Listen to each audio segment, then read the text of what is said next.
안녕하세요. 엔비디아의 블랙엘 제품에서 또다시 결함 문제가 나왔습니다. 이슈 자체는 재탕입니다. 그래서 사실 개인적으로는 이 가격을 떨어뜨리려고 일부러 또 이슈를 만들어가지고 가격을 떨어뜨리려는 것 같은 그런 생각도 듭니다. 여하튼 이번 블랙엘 결함 문제 이슈를 보시면서 좀 설명을 드리자면은 일단은 뭐 삼성전자가 기회라고 타이틀에 되어 있지만은 이 부분은 좀 뒤로 하고요. 블랙엘 이슈 중심으로 우선 봐보면은 엔비디아의 생산 과정에서 결함이 발견되었다라고 적혀 있는데 일단은 각 고객사인 마이크로소프트라든지 뭐 말타라든지 이런 빅테크의 서버실에서 엄청난 발열 문제가 발생되었다라고 전해지고 있습니다. 이를 엔비디아 측에서는 이 서버 렉의 설계, 그러니까 여러 개의 제품을 하나로 이어주는 걸 말하죠. 이 서버 렉의 설계를 변경하도록 지원해 주었다라고 하는데요. 그럼에도 불구하고 발열 문제가 계속해서 이어져 왔고 결국에는 이렇게 후처리가 해결되지 못하고 언론에 다시금 등장하게 된 것이죠. 그러니까 이게 이슈가 한번 소화가 되었다라는 말씀을 드리는 겁니다. 그런데 다시금 이 동일한 이슈로 주가가 빠지고 있다는 건데요. 사실 제 생각, 제 입장으로는요. 가격을 뺄 건덕지가 없어서 만들어서 빼는 느낌이 든다는 겁니다. 국장 조금만 했다 하면은 이런 거 뭐 원투데이 있는 일 아니지 않습니까? 그래서 뭐 다들 아실 것 같은데요. 왜 지금 가격을 빼려고 하냐? 곧 이제 엔비디아의 실적 발표가 있으니까 그렇다라고 저는 보고 있습니다. 보시다시피 11월 20일에 예정되어 있다고 하죠. 미국 시간으로 21일이니까 한국 시간으로는 오늘이 화요일이니까 목요일에 국장에 반영이 되겠네요. 그래서 저번에도 이슈 만들어서 빼는 듯한 느낌을 받았거든요. 그런데 이번에도 지난 실적과 비슷한 패턴으로 뺄 건덕지가 별로 없는 이 AI 산업에 딴지를 걸어서 가격을 빼고 있는 것 같다라는 말씀을 드리는 겁니다.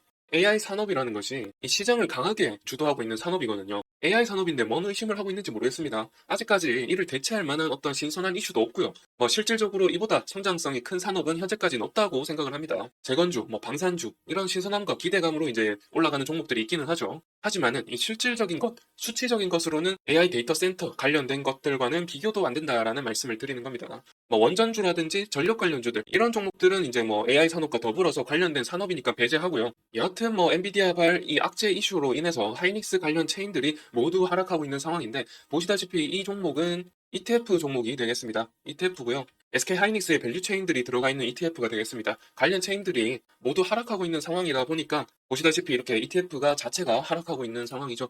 양봉 두 개를 제외하면 계속해서 음봉을 보여주고 있는 상황이죠. 여기에는 하이닉스, 테크인, 한미반도체 뭐 이런 YC 등등이 편입되어 있습니다. 뭐 다들 아시겠지만은 이 블랙웰 이슈 말고도 뭐 트럼프 트레이드로 수급이 다 빠진다든지 트럼프가 보조금을 삭제하는 많이 해가지고 국장이 빠진다고 보시면 될 것 같은데 그런데 이제 좀 이상한 것은 동일한 문제를 겪고 있는 TSMC는 별로 안 떨어진다는 거죠. 그리고 사실상 훨씬 기술 격차가 떨어지는 마이크론도 이렇게 주가가 하이닉스보다 덜 떨어지고 있는 상황입니다. TSMC 주가도 뭐 그렇게 떨어지지 않았죠. 지지 구간 잘 지켜주면서 이제 움직이고 있는데 하이닉스 같은 경우는 한번 지지 구간을 이탈했었고요. 그리고 이제 역헤드앤 숄더 모양이 나오고 있습니다. 거의 모양상 기술적인 분석으로는 여기까지 이제 좀 갈 것 같은 느낌을 받고 있죠. 이런 모습들이 이제 마이크론과 TSMC와 다르게 움직이고 있다라고 좀 보여집니다. 역시 뭐 국장 정말 답이 없는 것 같죠. 시장에 자금이 충분하지가 않으니까 어딘가에서는 매도를 해가지고 다른 산업에 매수를 해야 되는 이런 지경이다 보니까 이런 상황이 연출되는 게 아닌가 싶습니다. 지금 삼성전자로 수급이 쏠리니까 반대급부인 어떤 하이닉스는 빠진다든지 이런 식으로 순환매가 발생을 한다는 건데요. 이럴 수밖에 없는 게 이제 참 국장에는 자금이 많이 부족한 것 같아요. 또 언제 또 분할을 할지 모르는 이런 문제들도 있고 주주 한원 정책이 부재한다든지 이런 것들이 정말 주가나 지수를 끌어올리지 못하는 것 같습니다. 여하튼 국장 종특이 반영되고 있다라는 이런 말씀을 드리는 거고 결국에는 단발성으로 그칠 이슈다라는 말씀입니다. 이 자료는 SMH 반도체 지수인데요. 보시면은 두 달가량 이 횡보하고 있는 채널을 확인할 수가 있죠.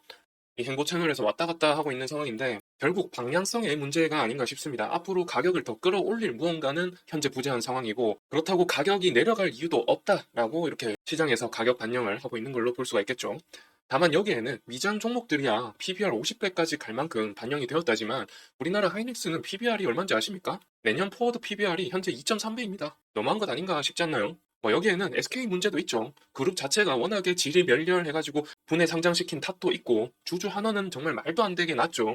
한 주에 300원씩 주다뇨. 주가가 20만 원짜리 주식이 한 주에 300원 배당을 한다는 게 정말 너무하다는 생각을 안 할 수가 없는 것 같습니다. 여하튼 결론적으로 말씀을 드리자면 재탕 이슈로 엔비디아 실적 발표를 앞두고 가격 빼기 했다라는 점과 앞으로 사실상 이 어마어마한 AI 시장 수요를 도맡을 업체는 여전히 엔비디아, 하이닉스, TSMC 구도선에서 끝이다라는 말씀을 드리는 겁니다. 과열 문제, 사소한 문제다. 엔지니어링을 되풀이하는 것은 정상적이고 예상되는 일이다라고 엔비디아가 답했죠. 이렇듯 사소한 일 일이고 결국 엔비디아 AI 칩인 호퍼와 블랙웰 제품을 쓸 수밖에 없는 구조라는 점을 말씀드리는데요. 이는 쿠다라는 소프트웨어 때문이라는 것입니다. 애플로 예를 들면은 이제 대중적으로 애플 많이 사용하니까요. 예로 들면은 애플폰에 어떤 파일을 컴퓨터로 옮기려면은 따로 프로그램이 필요하죠. 이렇듯 그냥 자기들이 만든 호환되는 것만 이용해라라는 것인데요. 이 때문에 독점 가진금까지 애플은 물었었죠, 유럽에서. 근데 엔비디아의 쿠다 제품도 사실상 AI 데이터 센터를 지으면서 엔비디아 제품을 사용했다. 한 번이라도 깔았다. 여기서 중간에 다른 제품을 끼워 넣기가 사실상 불가능하다라는 점에서 계속 엔비디아 제품을 사용할 수밖에 없다라는 말씀을 드리는 겁니다. 그런 점에서 이 엔비디아 구도, 삼각 구도는 무너지지 않을 아성이라서 관련주들 주가가 크게 빠질 수는 없을 것이다라는 말씀을 드리면서 그러면은 오늘 영상을 마무리할까 하는데요. 그 관련주들은 아까 보신 하이닉스 밸류체인 ETF 있죠. 그 구성 종목들을 보시면 될 것 같습니다. 그러면은 영상이 좋으셨다면 좋아요와 구독 부탁드리고요. 영상을 마쳐보도록 하겠습니다. 시청해주셔서 감사드리고요. 다음 영상도 기대해주시면 감사드리겠습니다.